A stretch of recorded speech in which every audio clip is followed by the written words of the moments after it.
fitnah bukan gibah, tapi Baim butuh bukti konkret untuk membongkar kedok Paula. Dan setelah menyimpan sekian lama, Baim terpaksa mengunggah rekaman suara yang sempat ingin ia rahasiakan selamanya. Dalam rekaman itu terungkap sejumlah fakta yang bikin sahabat dan karyawan Baim mengurut dada. Dosa, kamu ngomongin orang, kamu suami kamu. Iya sayang, makanya aku sadar. Pas aku umroh itu, aku berdoa, emang aku udah, kamu lihat sendiri chattingannya udah nggak ada semenjak aku umroh. Dengerin aku. Aku di situ aku sadar sayang. Dengerin aku. Aku bener-bener dengerin aku dulu. Kamu kan WhatsApp aku nih, umroh doa. Salah satunya adalah mudah-mudahan ya kamu dapat rezeki yang halal, bener ya? Isi DM-nya apa? Isi DM-nya apa? Aku baca. Apa? Iya, aku doa di rumah Allah nih langsung nih. Mudah-mudahan dia dapetin yang dia zolumin saya. Pas waktu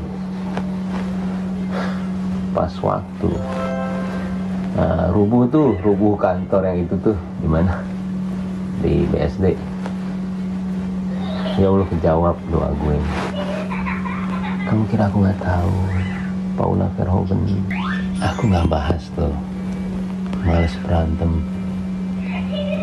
Aku anggap itu angin, tapi itu sakit banget aku sebagai suami. Aku sakit banget. Dia doain supaya ini terjadi. Terus istri macam apa? Suami mana yang tidak sakit hati? Didoakan mendapat sial oleh istrinya sendiri. Tapi dari percakapan chat Paula dengan Niko, Baim yakin bahwa cinta Paula kepadanya sudah luntur tak berbekas, hingga ia menginginkan hal-hal buruk terjadi pada suaminya sendiri. Tapi benarkah saat 2 kali umroh pada tahun 2024 lalu, ketika rumah tangganya dengan Baim sudah digoncang prahara, Paula sengaja tak meminta izin kepada Baim sebagai suami untuk melaksanakan ibadah umroh? Jika ridho suami adalah pintu surga bagi istri, mengapa Paula seolah tak membutuhkan ridho Baim? Ini tuh hubungan kita. Abis itu kau bilang, makanya gue nggak izin kalau ke umroh. Hah? Nggak izin apa? Ada, udah semuanya ada. Kan aku izin. Udah tahu, udah diem. Udah Paula, kamu mau sepintar apa berdalih sekarang? Udah kebaca semuanya di chat. Itu kamu yang nulis. Bukan, maksud aku adalah aku tuh sebenarnya istilahnya ngobrol ke situ tuh supaya apa yang ada di isi hati aku aja. Maksudnya aku istilahnya apa sih? Ngomong apa? Ini ngomong yang mana nih? Bukan, maksud aku adalah kamu aja bilang waktu itu kan bilang di chat aja bilang, makanya aku nggak mau izin kalau misalnya nggak usah izin ke umroh. Hah? Pansan gue dadakan banget ya dengar dia mau umroh. Iya, aku salah. Jujur li, Baim sadar rekaman suara itu bakal bikin gaduh media sosial, terlebih mereka yang mendukung Paula. Apalagi Paula kembali berhasil memenangkan hati publik lewat postingannya yang menyejukkan hati. Paula mengutip ceramah Ustadz Irfan Rizky Haas tentang sikap orang yang difitnah beruntun. Orang yang membicarakan kita di belakang, orang yang terus menjatuhkan harkat martabat kita. Beliau mungkin membahayakan kita di dunia, tapi kalau kita mau sadari fitnah mereka, gibah mereka, sejatinya itu menguntungkan kita di akhirat.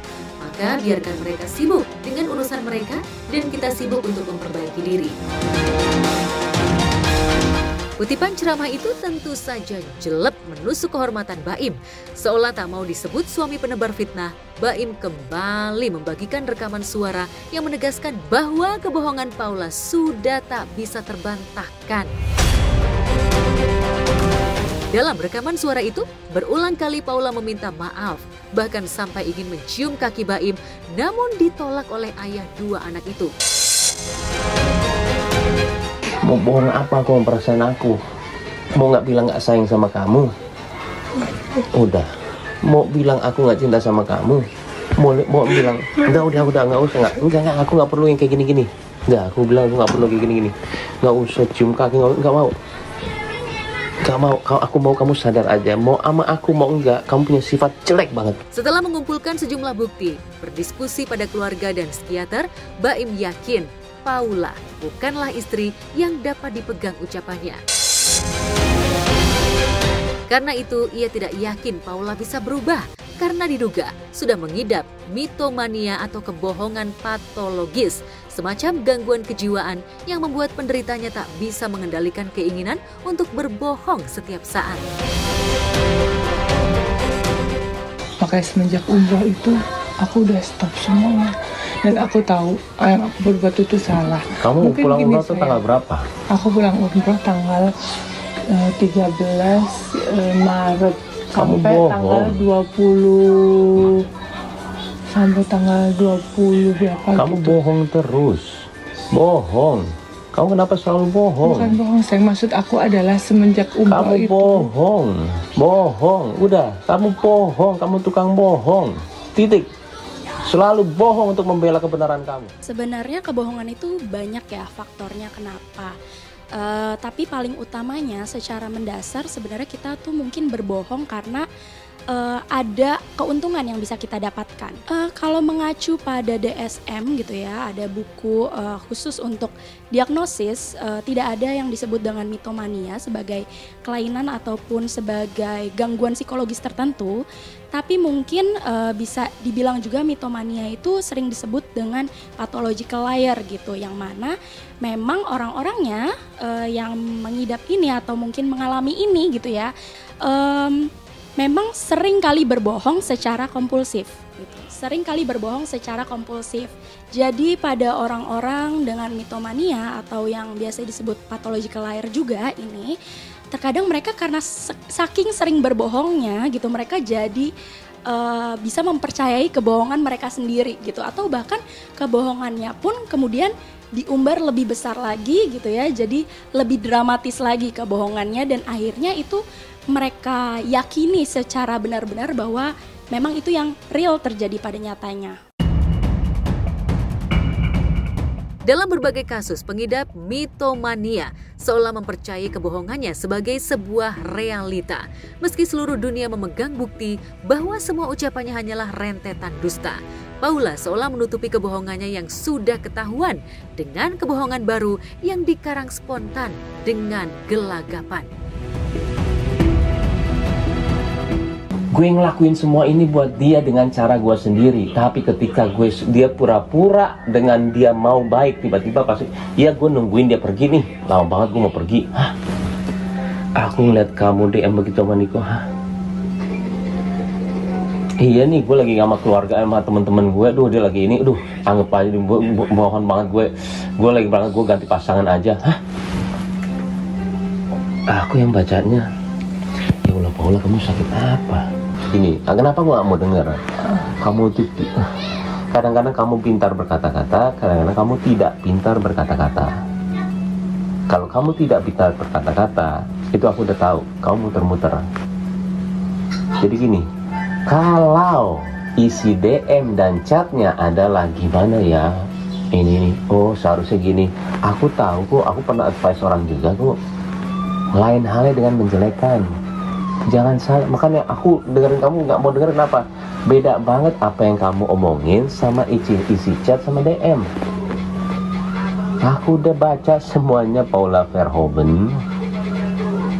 Kamu jelek-jelekin aku berdua. Pastinya ya, berbohong apalagi yang secara terus-menerus dilakukan itu bisa menjadi candu atau mungkin bisa jadi kebiasaan kita.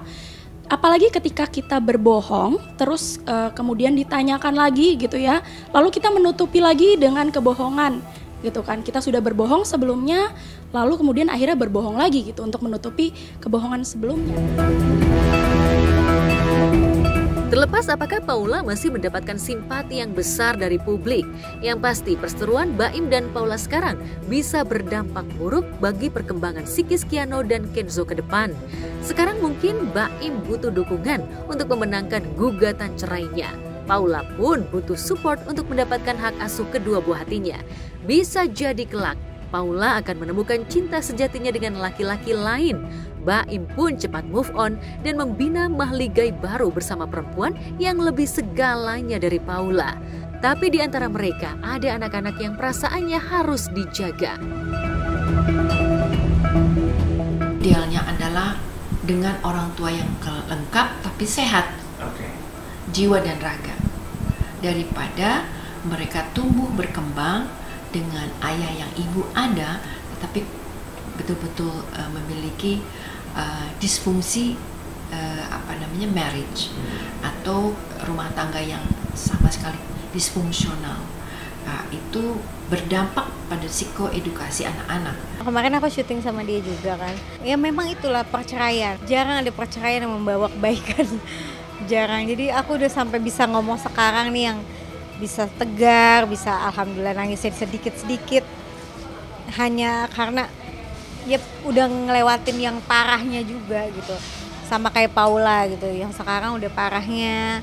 Kalau Paula itu mungkin sama Baim ya dia harus karena belum putusan hak asuhnya, setahu aku kemarin dia bilang belum lagi diurus, belum jatuh ke dia gitu. Jadi masih dalam proses semuanya, ya memang harus cooling down dulu, harus ada kesadaran dari kesepakatan sih sebenarnya dari dua belah pihak. Walaupun anak ini sebenarnya anak di bawah umur juga kan, pasti sama ibu. Di tengah panasnya perseteruan jelang putusan cerai, Paula berusaha menebar kebaikan meski terus dianggap sebagai pencitraan oleh pihak Baim. Jika tak ada kendala, dalam waktu dekat, Paula akan ke Australia untuk mengurus pembangunan masjid di Melbourne. Paula bersyukur sekalipun ia tak dipercaya oleh suaminya sendiri, masih banyak orang yang menyandarkan harapan baik di pundaknya. Sebagai muslimah, Paula ingin kafah, tak mau setengah-setengah dalam berhijrah. Bukankah semua hamba yang berlumur dosa punya kesempatan yang sama untuk bertobat dan berubah di bulan Ramadan yang penuh rahmat dan ampunan ini? Masya Allah, kita bersyukur banget ya bisa berpartisipasi untuk bisa berdonasi, ngajakin teman-teman semua berdonasi untuk membangun masjid.